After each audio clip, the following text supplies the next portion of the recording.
way through this pandemic. So thank you very much. If life gives you lemons, you make lemonade. And what we want to do is provide an opportunity for all those people who have had their lives turned upside down by the coronavirus to reskill or to look at different career options. And that's why today we're announcing that we're slashing the prices of degrees and diplomas in short courses to enable people, rather than binging on Netflix, to be able to binge on studying, to binge on looking at a teaching degree, binge on looking at a nursing degree, an allied health degree, areas where we need people, and we're going to need people as we emerge from the coronavirus pandemic. So we want also our universities to seize this opportunity. And it's an opportunity for them to become world leaders in short courses, world leaders in what is called micro-credentialing. And if our people can seize this opportunity, if our universities can seize this opportunity, we'll be able to ensure that education remains one of the foundations which will build this nation into the future. What we're announcing today also is that when it comes to our universities, we're going to put a ballast into their finances.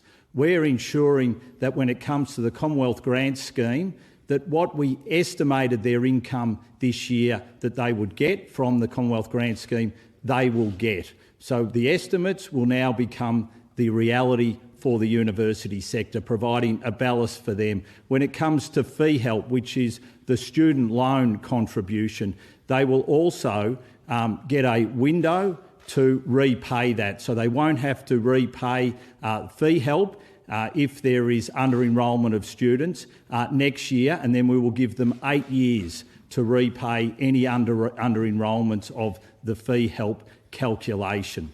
For the tertiary sector more generally, we're also providing over $100 million in fee and regulatory relief. So whether that be vocational education providers, the private education providers, and for our public universities, there is fee and regulatory relief of over $100 million.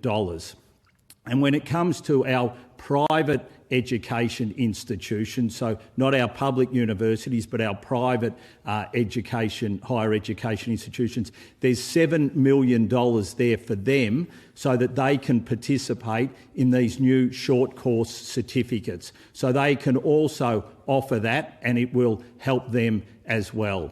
So we want to make sure that this pandemic does not take away education opportunities from the Australian people. The Prime Minister has said when it's come to schools that the pandemic will take a lot away from us, but we don't want it to take away our children's education. Well, when it comes to tertiary education, we also want to provide opportunities for Australians to be able to use this period, this next 6 months, to reskill or to re-engage in other parts of the workforce. I'll hand over now to Brendan, and then we'll be happy to take questions. Brendan. Thanks, Minister. So on this morning's data, we have 6,289 cases of coronavirus confirmed in Australia. 57 people have tragically lost their lives, and we need to remember every one of those people has families who are still grieving. We have 80 people in intensive care unit at the moment and 36 on ventilators. But we have had a continual reduction in the number of new cases each day. There's no place in the world I'd rather be than Australia at the moment. Having said that, as my colleagues have been saying for the last few days, we cannot become complacent.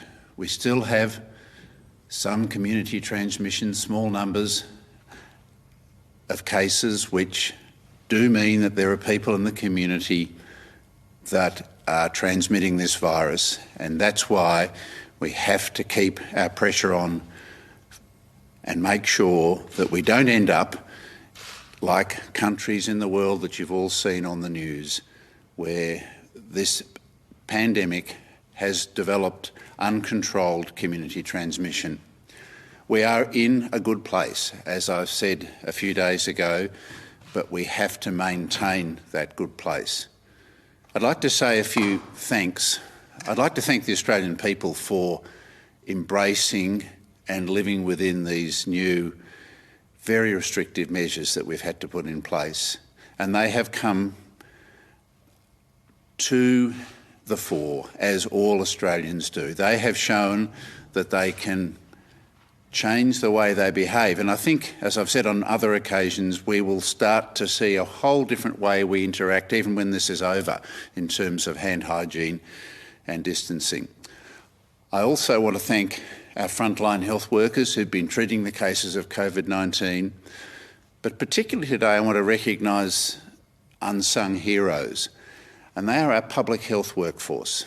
There are 7,000 or so people working in each of the public health units in the states and territories doing case detection, contact tracing, isolation, and making sure that our transmission is contained. The single biggest reason why we have not had a terrible outbreak of community transmission is that we in Australia have got on top of those cases, 2/3 of whom have still been our citizens returning back from overseas. And these public health workforce in each of the state and territory health departments who've done that. We've set up to do that, we've set up to test, we've set up to trace. And this public health workforce, our enhanced testing regime, the way we have approached this pandemic so far is the way we can negotiate our way through the next months living with this virus. By having a strong public health workforce, we have put ourselves in this position of strength where we can plan how we move on. But at the moment, the message is the same. We must maintain our strong position of very enhanced social distancing measures. We are bringing the infectivity of this virus, the transmission of this virus under control in this country. We'll be in a position of strength where we can plan with the National Cabinet what else we can do to live with this virus over the next 6 months. Thank you. Thanks, Brendan. Questions?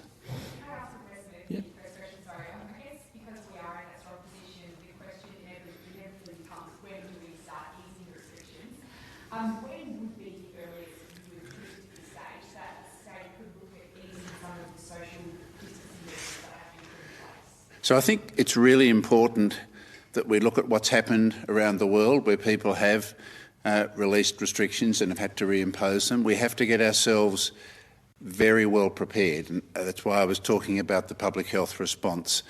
Obviously, the National Cabinet wants advice from the Health Protection Principal Committee about what are the things that would need to be in place, what are the measures, the surveillance, the tracking that we would need to have to enable them to reach a decision on potentially removing some of those restrictions. But there is a huge risk in doing so, and we've certainly said that it's not the right time now. We want to spend the next weeks looking at the framework with the National Cabinet and helping them to make a decision. I think I've also said in this room previously, there is no right answer. No country has the right answer. We are in as strong a position as anyone to plan a very cautious way forward. But at the moment, the most important thing is we can keep our control. So on that note, assuming we get this under control in Australia, is it likely that international travel will go ahead in the next 12 months? International travel is another huge issue for the National Cabinet to consider. At the moment, the biggest risk to Australia is still returning travellers. 2/3 of our cases in Australia are return travellers or tourists, mostly our own citizens coming back.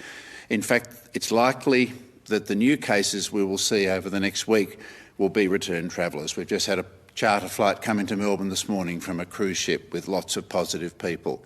So whilst this pandemic is across many other countries, we're going to need, in large numbers, we're going to need some form of border measures. What they will look like will obviously be a decision of the National Cabinet and Government, but it's until we get a vaccine or this virus moves through the community and is not very strong in other countries, we will need border measures. So, Professor, is it then reasonable to assume that there will need to be social distancing practice in Australia until a vaccine is found? Is this going to become the new normal? It is quite some form of social distancing seems very likely. We have always said that measures of some sort will need to be in place for several months. What they will take and how stringent they are will depend on the epidemiology at the time. But it's not likely. We've always said you couldn't put huge measures in for 4 to 6 weeks and suddenly remove them and life will go on. That's an unrealistic position, so there will need to be some form of social distancing. But Australians are learning to behave differently. You've all seen it when you walk into shops. You've seen people obeying the rules. You've seen people hand hygiene. People have washed their hands more in the last month than some of them have done in a whole year. These are all great changes into the way our psyche is. Homes are among the most at risk. Is it realistic to ask people not to visit their elderly relatives? I don't think it's realistic for someone in a nursing home to not have any visitors. The Australian Health Protection Principal Committee recommended that people should be allowed 2 visitors a day under very strict, limited circumstances. I don't think it's reasonable at all that someone would be denied visitors. Now, some nursing homes, obviously when we had more transmission, were quite worried and they have restricted all visitors. I'm sure that they'll be reviewing that. Yeah, the back, yes. The impact of the universities is significant, but in New South Wales, for example, the two biggest universities have flagged between them they expect to lose about $1 billion this year.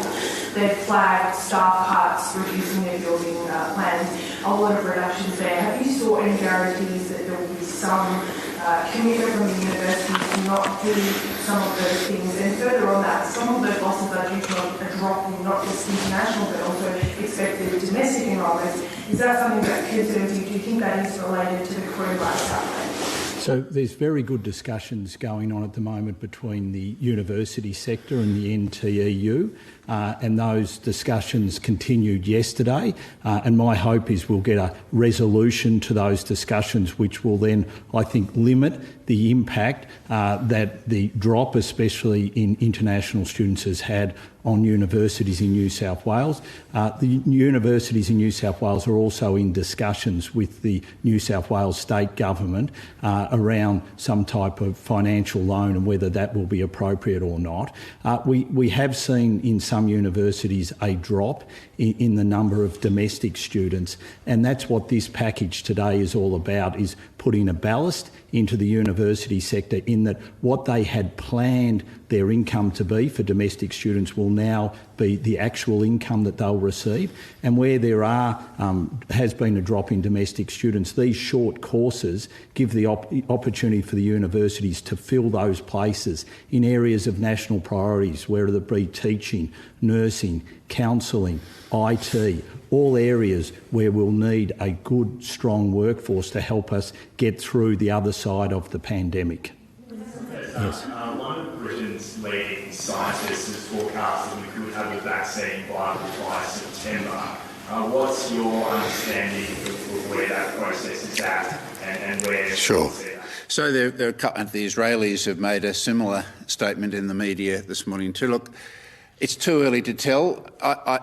If there is any disease for which vaccine development will be accelerated, it's this one. So it is hard, though, because coronavirus vaccines haven't been successfully made before with SARS and MERS, but there are so many people working on this now, so many brilliant scientists, including many in Australia, that we can hope, but we cannot be unrealistic, and none of these announcements that I've heard give me enough confidence to say that those dates will be met. But these are reputable universities, and let all strengths to their arm.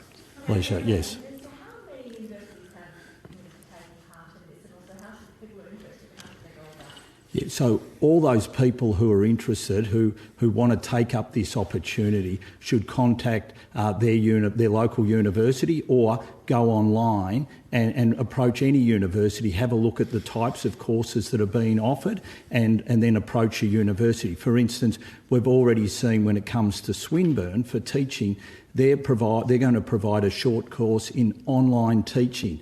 So we know in Victoria and New South Wales there's the move to do more teaching online as students stay at home. So teachers will be able to upskill. When it comes to health administration, Western Sydney University are going to offer something in health administration, so all those health administrators can upskill to help deal with whether it be the regulatory burden, impact of COVID-19 on hospital systems, all that type of help will be there and learning will be there for people who want to do that. In Adelaide, the University of South Australia is looking at helping when it comes to aged care, how we can upskill our aged care workforce and through a 6-month short course. So there'll be numerous opportunities which are available from our university sector. So anyone interested, approach your local university or otherwise go online and see what offerings are there, because of course all this will be done online. So really any university anywhere in Australia will be able to offer